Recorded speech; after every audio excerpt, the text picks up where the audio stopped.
Well, after a lot of consideration, I decided to go with Ken. And I think he deserves it the most out of anyone because Mr. Millionety taught him how to do the work. And in Ken's words, now he knows how to do the work.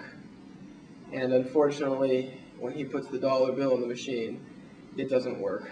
So really, I think he needs a lot of money to get himself going. And that's really the reason why I think he should get the money. Oh, hey there. I didn't notice you.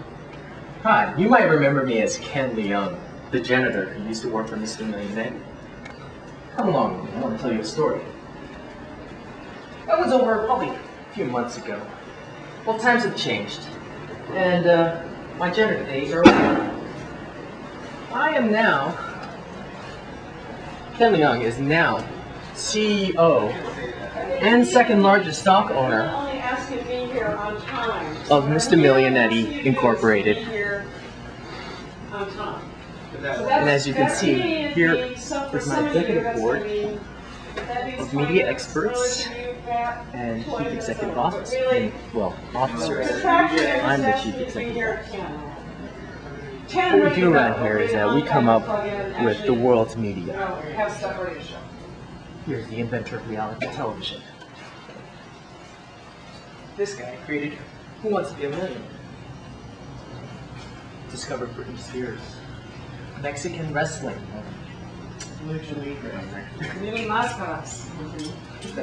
Fashion court. Feel very honored for Mr. Millionety to grant me the privilege of working with these fine, upstanding people and giving me the power to define the culture of the world. So, since we're so let me get down to something that I've kind of held secret. It's pretty personal. Before he handed me this company, he told me one thing that was just profound. It was amazing what he just told me. But he said that I was actually part of a genetic experiment to engineer the greatest, most brilliant business CEO in the world. And that I am actually a combination of the genetic material of the greatest minds in all the land. People like Bill Gates, people like Steve Jobs, and people like Mr. Millionety. So I am actually, in some sense, Mr. Millionety's clone, made in the likeness of him. And for that reason, I consider I probably am the closest thing he has to a son. And for that reason, I believe that I deserve his inheritance. Thank you. I cannot believe Danny, the bastard son. This is the second time that he tried to get the money from a dead rich man since he has been working for FBI. I deserve that money because I have a really, really great idea. I was thinking to create a chip that can help the people to get in really good shape.